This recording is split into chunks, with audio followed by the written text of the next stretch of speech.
Malang Nian, nasib 4 bersaudara, VA, SP, AR, dan AS. Mereka tewas di tangan ayah kandungnya, Panca Darmansyah, di sebuah rumah kontrakan di Jagakarsa, Jakarta Selatan.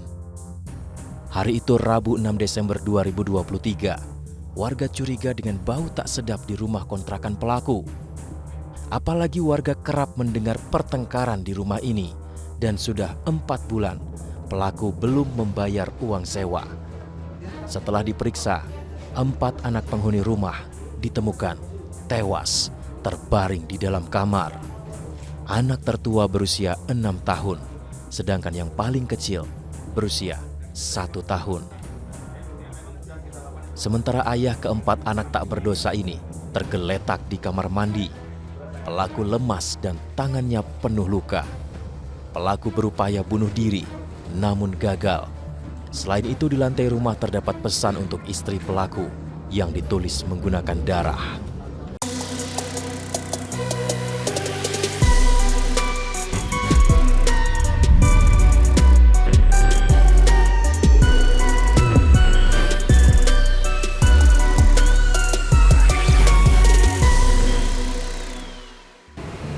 Halo semuanya, saya Anggi Pasaribu. Anda menyaksikan Inside Story with Anggi. Sekarang saya sudah berada di daerah Jagakarsa di Jakarta Selatan yang beberapa waktu lalu digegerkan oleh peristiwa kematian di rumah salah satu warganya, di mana seorang suami atau seorang bapak membunuh 4 orang anaknya dengan membekap sampai tewas. Yang sebelumnya 1 hari sebelum kejadian itu, sang suami menyiksa istrinya.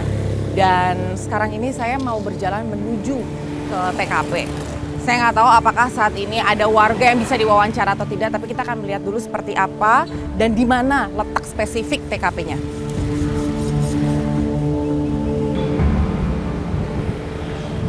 Ini sekarang saya mau masuk ke gang. Jadi informasinya itu rumahnya ada di dalam. Dan saya nggak tahu apa yang ada di benak pelaku saat itu, pemirsa semuanya. Karena yang dibekap ini anak umur 6 tahun, 4 tahun, 3 tahun, dan 1 tahun. Dibekap selama 15 menit hingga tewas. Dan ketika ditemukan oleh warga bahwa 4 anak ini sudah tewas di kamar yang terkunci, ternyata sang pelaku ini ditemukan dengan kondisi tergeletak di kamar mandi. Dan lantai rumah itu bersimbahkan darah dan ada tulisan, "Puas Bunda, thanks for all." Coba kita tanya keterangan dari warga setempat.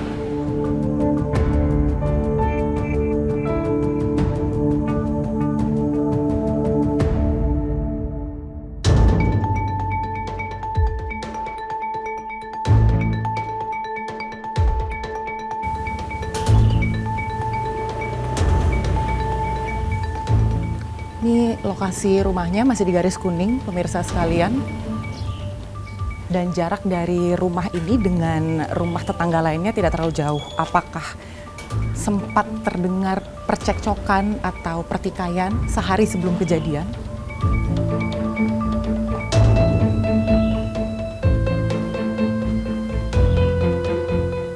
Ibu, siang Ibu.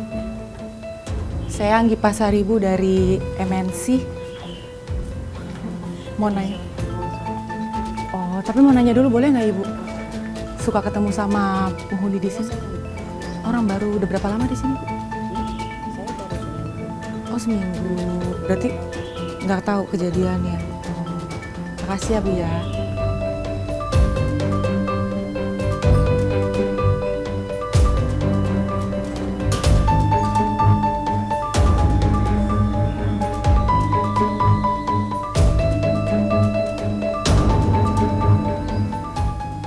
Nggak ada warga yang bisa kita tanyai keterangan sih.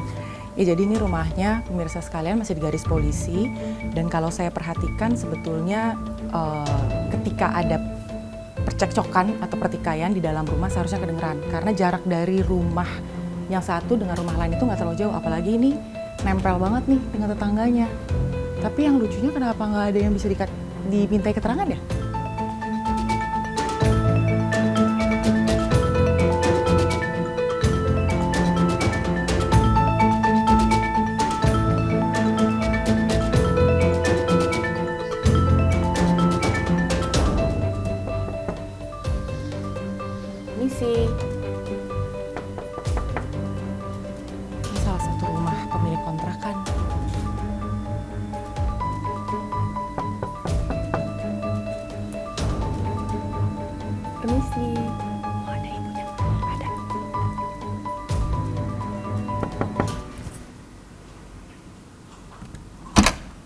Halo, Mbak.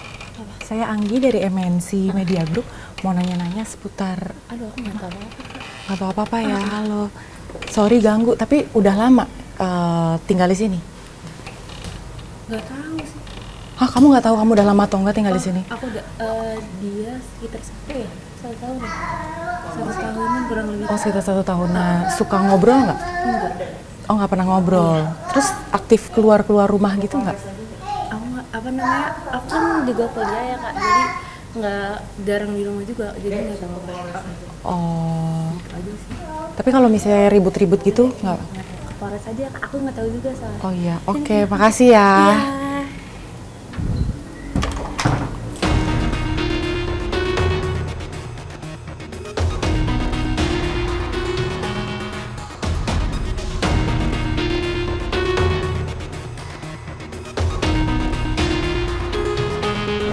Jadi pemirsa, meskipun tim Inside Story tidak sempat menerima keterangan dari warga sekitar saat itu, tapi tim kami menerima pernyataan dari warga dan juga dari pemilik kontrakan. Itu penyebabnya apa sih? Ada KDRT? KDRT awalnya, sebelumnya KDRT. Seminggu sebelumnya. Hari Minggu kemarin KDRT. Hari Minggu kemarin. Sampai akhirnya ditemuin ini anaknya itu gimana Pak ceritanya Pak?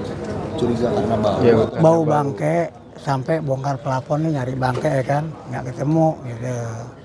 Nah terus tadi pagi tetangga nelpon saya, dibilang Pak Iwan tolong ada bangke tuh di pintu rumah Bang Panca gitu.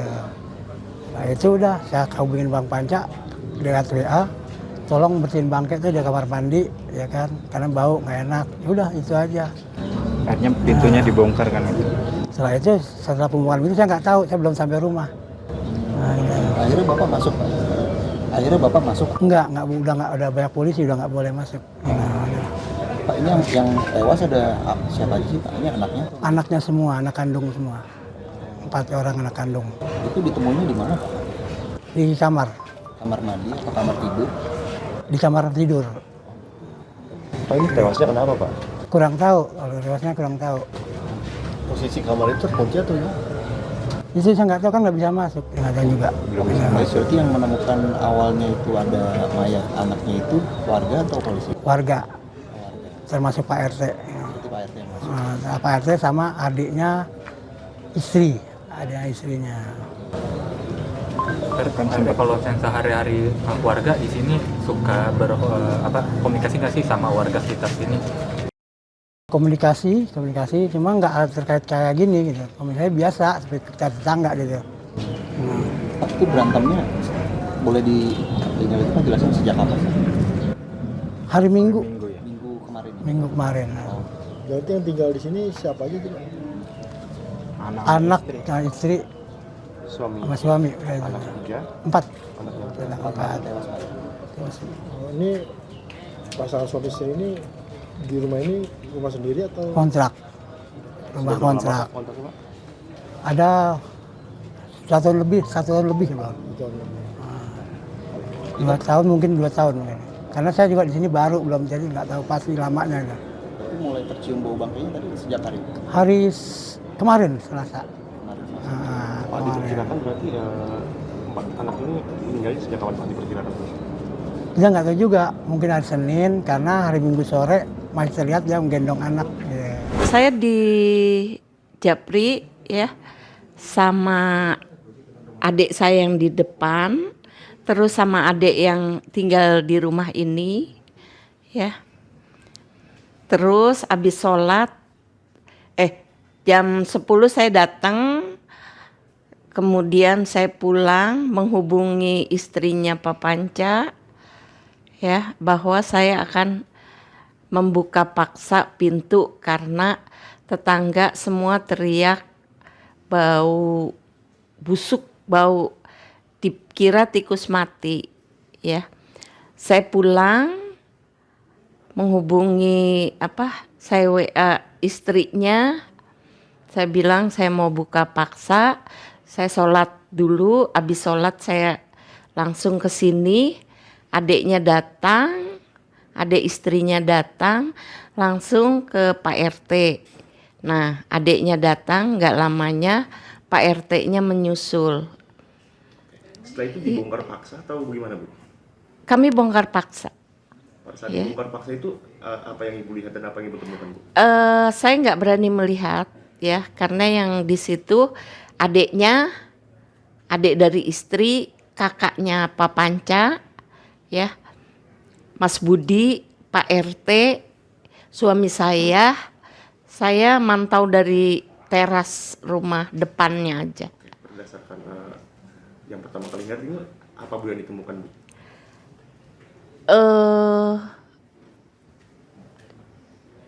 Ya cuma pada saya dengar nangis ya, dua-dua adiknya tuh keluarganya nangis, terus Pak RT astagfirullahalazim langsung keluar sebelum polisi datang gitu. Tapi kalau suaminya itu gimana, Bu? Suaminya ditemukan di kamar mandi ya, dengan pakai celana dalam aja. Kalau untuk istrinya ini, Bu, ada di dalam atau gimana, Bu? Istrinya sedang dirawat Dirawat sejak kapan, Bu? sejak hari Sabtu. Itu dirawatnya karena sakit apa, Bu? KDRT berat. Baik, Bu, selama beliau kontrak sama Ibu, kesehariannya gimana sih, Bu? Perkelakuannya, Bu, yang Ibu tahu, Bu, sebagai pemilik yang punya rumah, Bu? Saya sekali-sekali aja ke sini ya. Saya hanya memantau kesehariannya, dia orangnya, istrinya apalagi ya, itu sangat tertutup. Saya selama ngontrakin belum pernah berkomunikasi kecuali sama suaminya Pak Panca itu. Ya. Kalau suaminya bagaimana nih, Bu? Suaminya gaul sama orang-orang di sini. Ya. Suaminya ini kerja di mana, Bu? Atau pekerjaan sehari-hari apa sih, Bu? Wira swasta.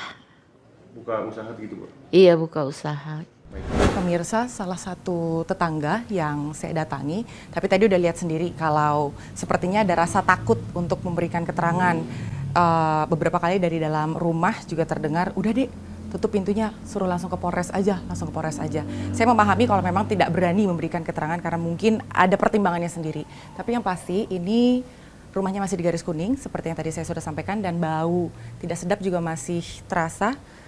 Teman-teman sekalian, saya juga nggak mengerti bagaimana ceritanya bisa ada ayah kandung menyekap 4 anak kandungnya sendiri dengan cara disekap mulutnya dan kemudian ditinggalkan begitu saja selama beberapa hari hingga akhirnya bau busuk itu keluar dan akhirnya diketahui oleh warga. Karena tidak ada satu orang pun yang bisa dimintai keterangan di sini, saya coba mencari keterangan ke pihak kepolisian terlebih dahulu. Oke? Ke depan masih ada hal-hal lain yang masih kami dalami, antara lain bekerja sama dan melakukan pemeriksaan kepada rekan-rekan psikologi forensik. Kemudian kami juga melakukan menunggu hasil dari pemeriksaan histopatologi, kemudian toksikologi juga. Kita kirimkan sampelnya untuk dilakukan pemeriksaan.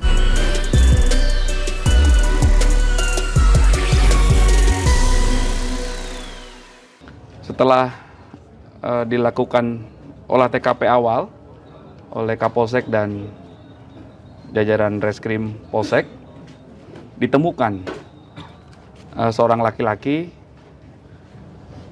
saudara P, pemilik rumah, dalam keadaan terlentang. Ada pisau di tubuhnya, kemudian ada luka di tangannya. Kemudian dilanjutkan pengecekan ke dalam kamar, ditemukan ada 4 mayat anak-anak. Berdasarkan hasil olah TKP, keempat mayat ini adalah anak-anak dari saudara P dan istrinya saudari D.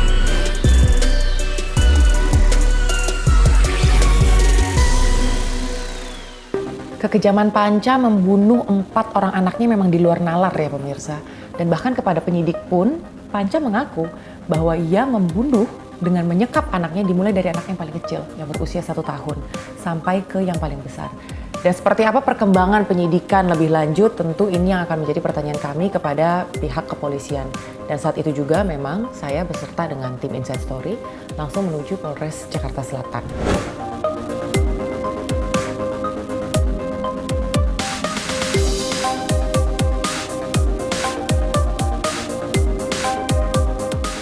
Jadi tadi kita udah nyoba ke lokasi, terus mencoba mencari keterangan dari tetangga-tetangga, dari warga setempat. Tapi tadi kan udah lihat sendiri nih teman-teman, sepi, kosong, melompong. Adapun tadi rumah salah satu tetangganya, tapi nggak mau ngomong juga. Saya sendiri nggak tahu apa yang menjadi pertimbangan, kenapa kok takut banget ngasih keterangan. Kan kalau misalnya memang nggak tahu, tinggal jawab nggak tahu. Dan kalau misalnya ada informasi yang mereka ketahui kan nggak masalah juga sebetulnya di spill gitu. Tapi ya anyways, karena tetangga nggak ada yang mau bicara, ketua RT juga tadi dihubungin nggak mau bicara juga, ya satu-satunya cara adalah kita mencoba ke Polres Jakarta Selatan. Meskipun sebetulnya pihak kepolisian sudah memberikan keterangan, tapi apakah ada laporan lebih lanjut, apakah ada temuan-temuan lebih lanjut dari pemeriksaan yang sudah berjalan sejauh ini. Oke?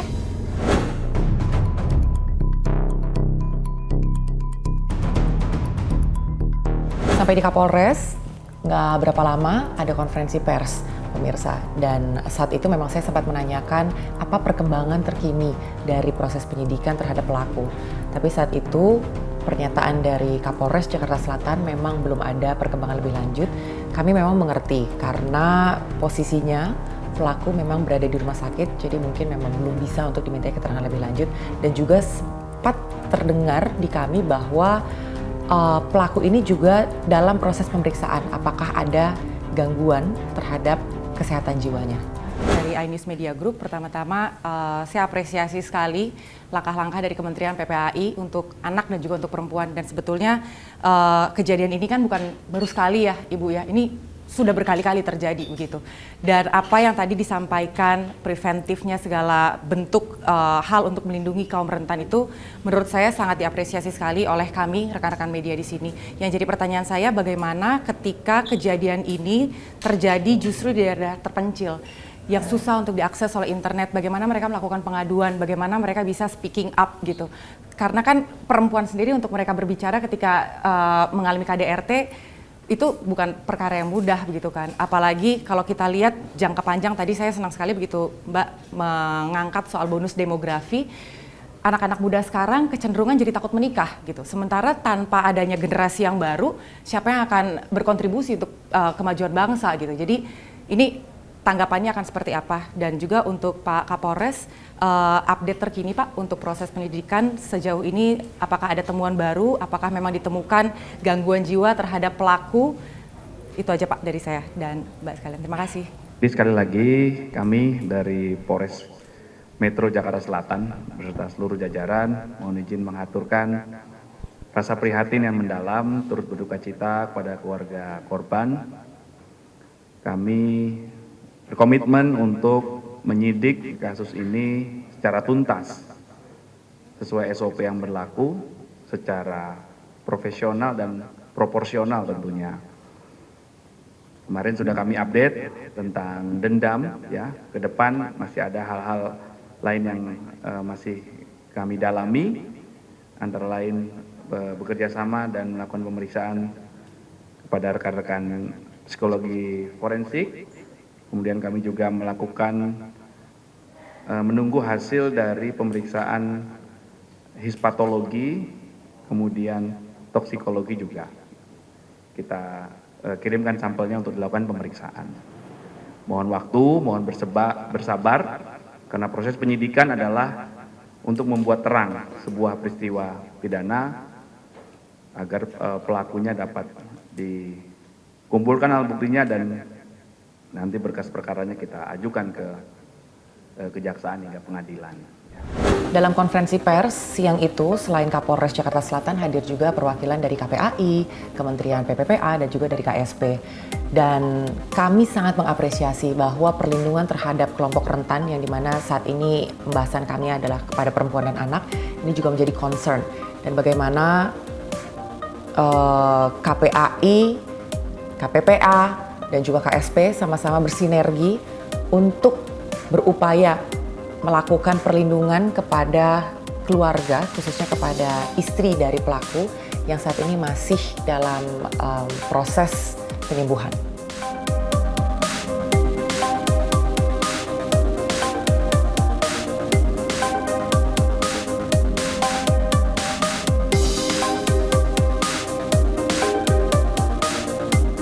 Kita semua bisa melihat dari peristiwa ini, situasi dan kondisi yang melingkupi, pertama korban adalah orang tuanya adalah perempuan dan ibu dari anak-anak ini.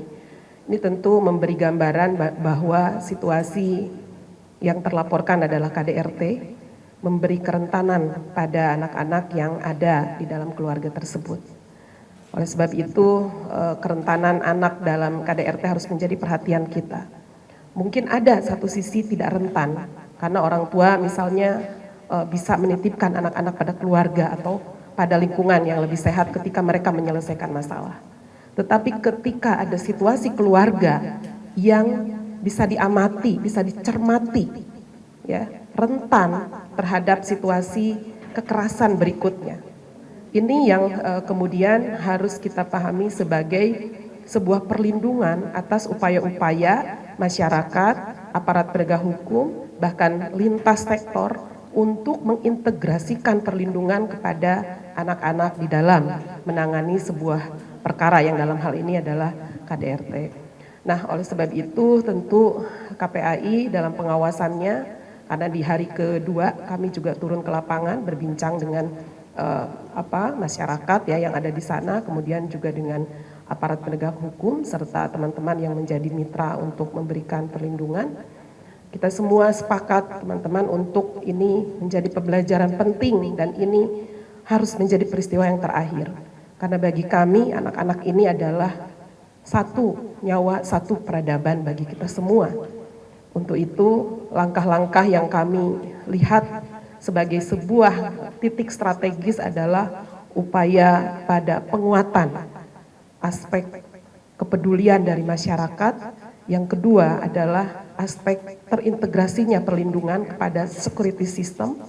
Yang ketiga, mari perkuat kelembagaan serta sumber daya manusia di tingkat baik itu APH maupun masyarakat. Kenapa saya katakan masyarakat? Karena disinilah terintegrasi dengan adanya perlindungan terhadap baik itu korban perempuan ya dalam hal ini ibu, istri sebagai korban KDRT, juga tadi anak-anaknya yaitu ada peksos, ada advokat, paralegal dan sebagainya. Sehingga penguatan ini di dua ranah ini yang menjadi catatan KPAI teman-teman sekalian untuk lebih ditingkatkan. Kami sepakat bahwa di tingkat kepolisian misalnya tentang penguatan sumber daya yang bergerak di PPA ini menjadi catatan strategis untuk kita kawal bersama supaya lebih meningkat dan dapat penguatan yang optimal. Kepercayaan publik begitu besar terhadap PPA ini, tetapi sampai saat ini sumber daya baik di tingkat Polwan misalnya ini harus betul-betul menjadi perhatian pemerintah untuk kita perkuat. Itu yang pertama. Dan berikutnya di tingkat kelembagaan sehingga PPA harus sampai pada polsek-polsek, bukan hanya di tingkat Polres.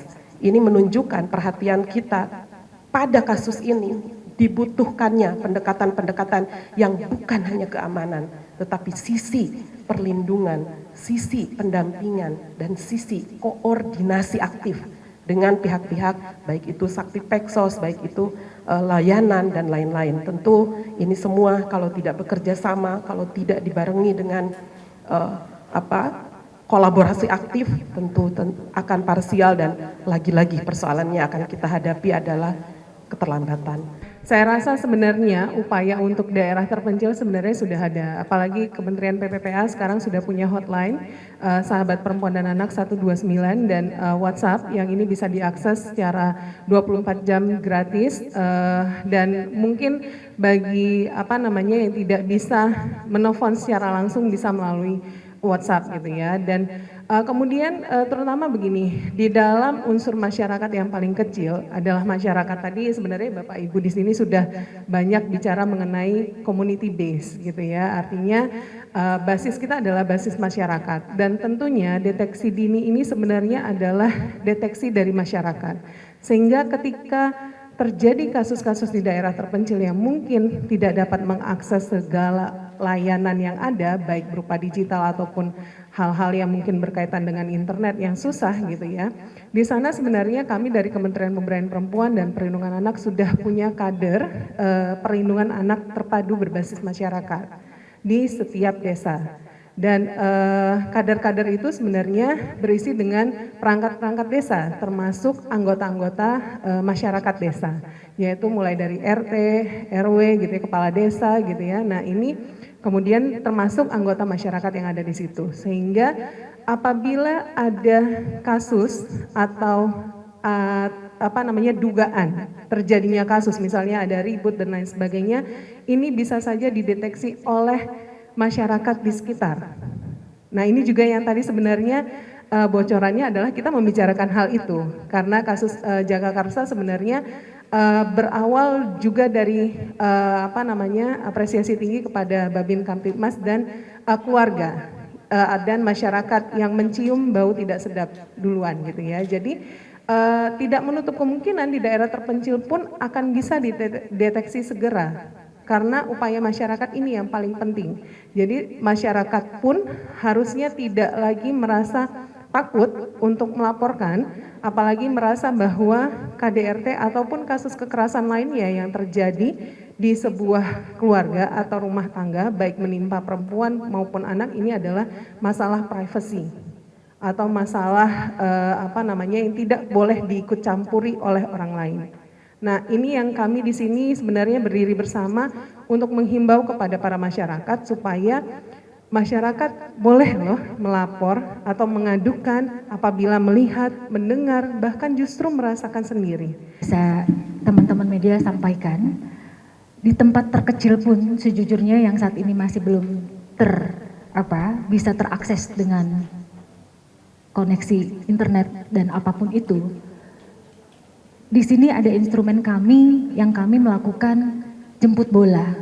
Artinya tidak hanya dengan Kementerian Pemberdayaan Perempuan dan Perlindungan Anak, tidak. Tapi melalui seluruh kementerian lembaga yang ada dan karena ada otonomi daerah bekerja sama dengan daerah.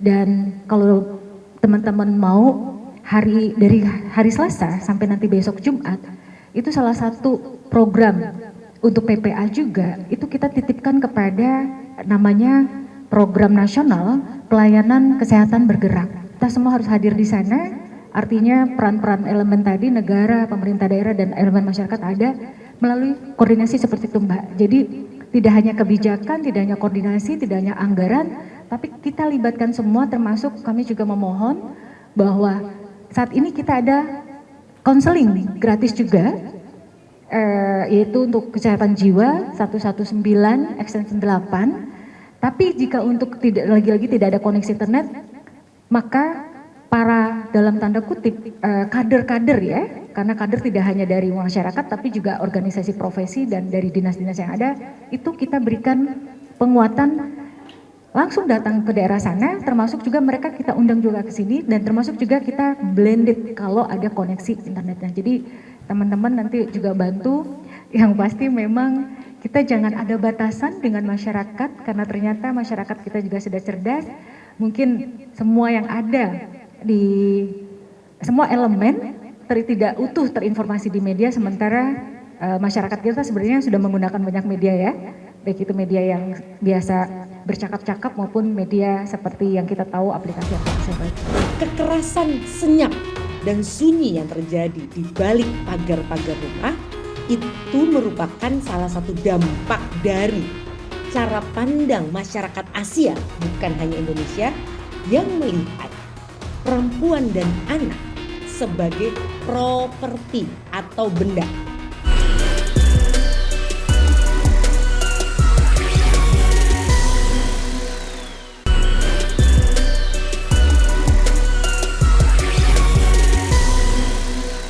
Kalau banyak orang sempat bilang masalah ekonomi itu jadi faktor utama bisa terjadinya KDRT di rumah.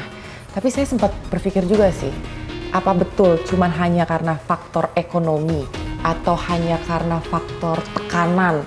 Atau sebenarnya ada apa sih? Karena kan ini persoalan pembunuhan yang dilakukan oleh anggota keluarga bukan cuma satu kali ya pemirsa.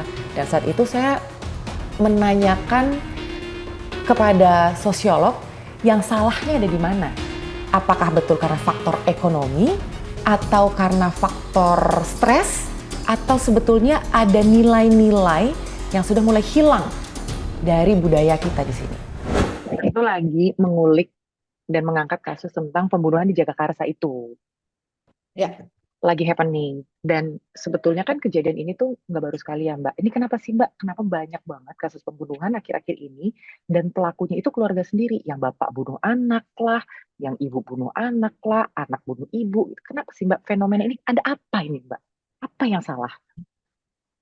Baik, pertama, semenjak pandemi 2020, angka statistik dunia menunjukkan bahwa kekerasan yang terjadi di wilayah domestik atau keluarga itu menjadi salah satu kekerasan yang paling banyak muncul atau mengalami peningkatan.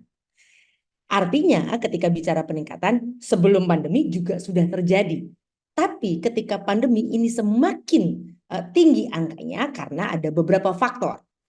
Pertama, dalam konteks Asia gitu ya, ini sudah panjang penelitiannya sedikitnya dari 15 tahun lalu lah gitu yang paling dekat gitu ya, bahwa kekerasan senyap dan sunyi yang terjadi di balik pagar-pagar rumah itu merupakan salah satu dampak dari cara pandang masyarakat Asia, bukan hanya Indonesia, yang melihat perempuan dan anak sebagai properti atau benda. Sehingga perempuan dan anak itu bisa diperlakukan sesuai keinginan tuannya. Dalam hal ini siapa tuannya? Satu, itu orang tua. Dua, itu bisa pasangan, entah itu suami. Ketiga, misalnya saudara laki-laki. Ini yang terus-menerus sedikitnya sejak 15 tahun lalu terus terjadi. Kenapa? Tadi karena perempuan dianggap properti dan ditambah kalau Anda perempuan dan Anda anak, Anda dianggap sebagai beban dalam keluarga. Ketika penguasa dalam keluarga, yaitu tadi orang tua atau pasangan atau kakak laki-laki misalnya, mengalami stres, mengalami ketidaknyamanan karena perempuan dan anak itu bagaikan benda atau properti, tidak dimanusiakan, tidak heran kalau kemudian perempuan dan anak selalu menjadi tempat atau sasaran kekesalan, ketidaknyamanan, dan kestresan yang dialami oleh anggota keluarga lainnya. Hanya saja catatannya memang tidak semuanya berakhir dengan aksi yang ekstrim seperti kehilangan nyawa. Yang artinya apa? Sebenarnya bahaya sekali di mana banyak sekali rumah-rumah yang berpotensi menyimpan aksi kekerasan ini yang baru kemudian mencuat ketika ada akibat yang sangat dalam seperti kematian. Nah, kalau bicara kemudian kok sepertinya makin meningkat sekarang? Ya jelas, bahkan jauh sebelum pandemi, penelitian-penelitian global dunia sejak 10 tahun lalu menunjukkan ketika manusia berdampingan hidup dengan teknologi digital, justru manusia hidup dalam tingkat stres yang jauh lebih tinggi sejak sejarah manusia menghuni muka bumi. Ini yang kemudian bertemu teknologi, kemudian bertemu dengan dampak atau ekor dari pandemi kemarin yang belum selesai, ditambah lagi kita tahu ekonomi dunia yang juga akibat perang dan sebagainya tidak semakin membaik, yang dalam konteks Indonesia sebenarnya kita jauh lebih beruntung karena ekonomi kita sebenarnya cukup stabil. Ini yang kemudian melahirkan lebih banyak orang-orang yang mengalami gangguan mental sebenarnya.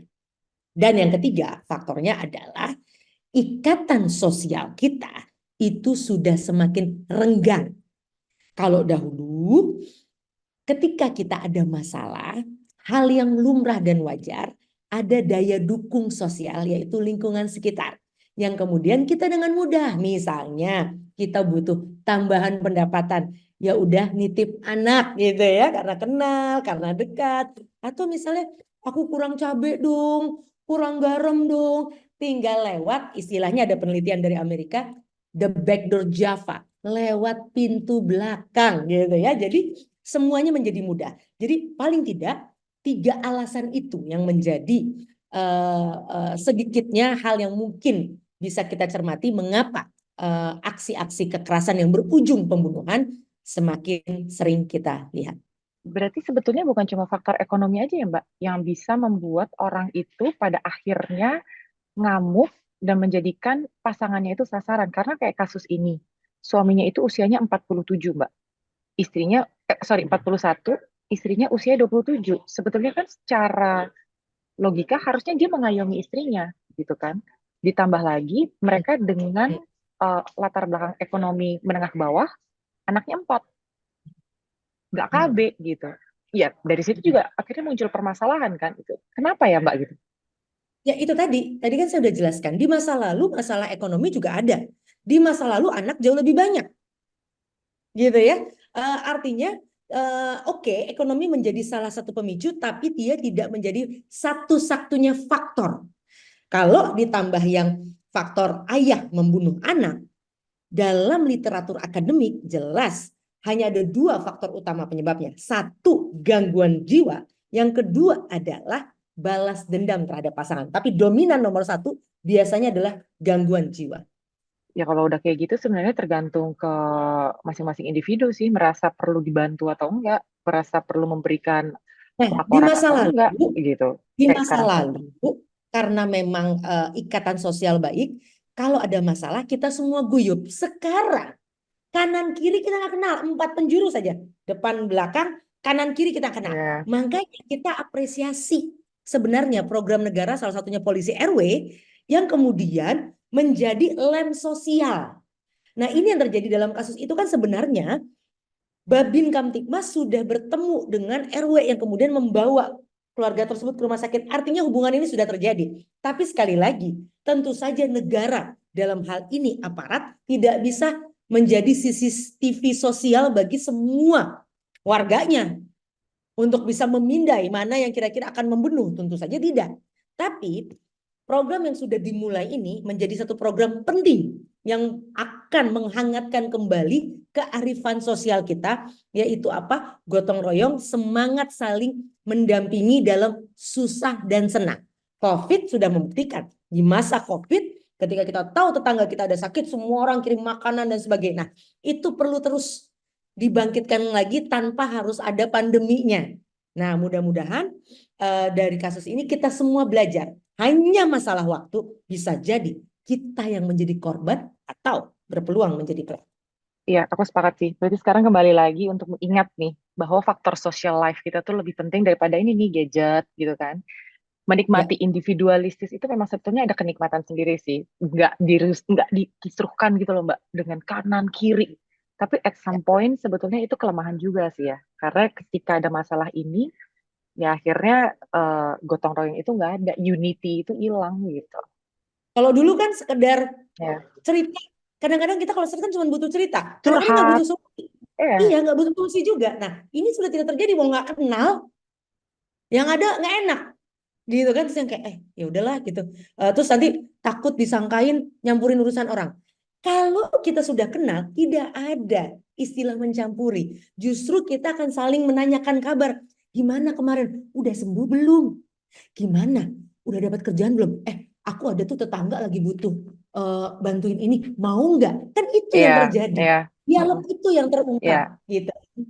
Dan dialog itu yang hilang sekarang. Karena tadi pun aku pas ke sana, itu jarak rumahnya deketan Mbak. Sangat dekat. Cuman aku tanya dengan 1 orang 2 orang, gak kenal gitu. Wow, gitu ya. Ini dalam penelitian barat sudah lama diprediksi, gitu ya. Makanya ada ahli yang namanya Putnam, dia bilang ketika semua wilayah menjadi kota, maka akan muncul fenomena yang disebut dengan bowling alone. Semua orang menggelinding sendirian. Itu yang berbahaya. Dan ini sudah diprediksi lama. Dan kita tahu komposisinya sudah diprediksi 2030-2050 hampir wilayah-wilayah di dunia 70%-80% akan menjadi kota. Itu yang berbahaya dari menjadi kota. Oke, yang terakhir nih Mbak ya. Aku suka banget tadi by the time kamu bilang dialog itu harus dibangun gitu. Terkadang westernized culture itu yang individualistis itu enak dan menenangkan gitu kan. Dan itu mulai diserap lah oleh orang-orang kita gitu. Ya udahlah, gue individualistis kok, gue senang kok being alone gitu. Kalau gue perlu lo, gue datang. Kalau enggak, gue ya udah, yang penting gue gak ikut campur urusan lo gitu kan. Berarti itu sepenuhnya nggak tepat ya Mbak ya. Culture Kita pakai statistik. Iya. Kita pakai statistik saja. Negara-negara dengan tingkat bunuh diri yang tinggi justru di negara-negara yang sangat kaya dan individualistik. Itu saja jawabannya. Berarti itu aku harus berubah nih Mbak. Soalnya aku orangnya agak introvert dan individualistis. Nggak ada yang salah for me dengan, juga gitu. dengan sederhana, dengan senyum. Iya, iya. Mulai dengan itu saja. Pagi gitu. Saya sekolah di luar, yang saya kaget, saya pikir Indonesia adalah negara paling ramah. Tapi saya kaget betul di barat gitu ya. Mereka itu bisa basa-basi, yang di Indonesia hari ini udah nggak ada basa-basi itu. Yang morning, yang nggak perlu dijawab, emang cuma yang kayak morning, hi. Di kita, kalau zaman dulu kan saya seneng tuh waktu SMP gitu misalnya, SD gitu kalau naik angkot, Neng udah jelas-jelas berangkat 5:30, pakai rok biru, nanya basa-basi, Neng mau sekolah ya? Itu basa-basi, tapi itu menarik. Kan udah jelas jam segitu ya. Terus mall buka jam 10 gitu kan. Tapi itu yang indah, akhirnya tercipta percakapan, dialog dan sebagainya.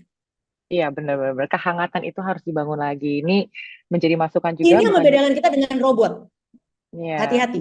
Ini yang robot sudah semakin menjadi manusia. Manusia sekarang serius menjadi robot. Dan itu yang membahagiakan. Ini masukan nih buat para pemirsa dan buat aku juga gitu kan. Ini harus kembali lagi pada budaya gotong royong, balik lagi nih ke Pancasila, balik lagi kepedulian terhadap sesama ya. Bahwa bertanya itu tuh nggak kepo kok sebenarnya gitu kan. Iya. Ya. Demi kebaikan Senyum nanti saja. jangka panjang. Itu sinyal yang paling sederhana, nggak keluar duit, tapi juga percayalah, sedekah itu nggak harus pakai uang kok. Senyum saja sudah sedekah dan itu akan melegakan hati kita. Ya emang paling enak nih kalau ngobrol sama Mbak Devi. Jadi selain narsum tapi kayak gila, aku jadi kayak berasa dinasehatin juga ya, jadi kayak feedback to myself juga gitu kan, bahwa nggak boleh, nggak masalah gitu loh untuk kadang bisa tenang, tapi nggak salah juga untuk bisa socialize gitu. Ya deh Mbak, ini jadi masukan yang berharga. Mudah-mudahan kita bisa kembali lagi ke budaya yang semakin hangat. Siap. Gotong royong Hidup dan Indonesia. unity. Siap. Hidup Indonesia. Hidup Indonesia. Ya udah dengar sendiri ya pemirsa, kalau dari penjelasan sosiolog, memang budaya di Asia itu perempuan dan anak-anak itu cenderung dianggap sebagai properti. Jadi kesimpulan kami, tim Inside Story, kalau mulai memahami bahwa perempuan itu, istri di rumah itu adalah seorang penolong bagi kepala keluarga, dan anak itu adalah harta bagi keluarga, mereka nggak akan jadi lampiasan ketika ada masalah yang sebesar apapun di dalam rumah. Yang ada justru malah ada komunikasi yang terbangun karena memahami bahwa keluarga itu adalah support system, keluarga adalah rumah. Mau sebesar apapun masalah, ujung-ujungnya akan pulang ke rumah, pulang lagi ke keluarga.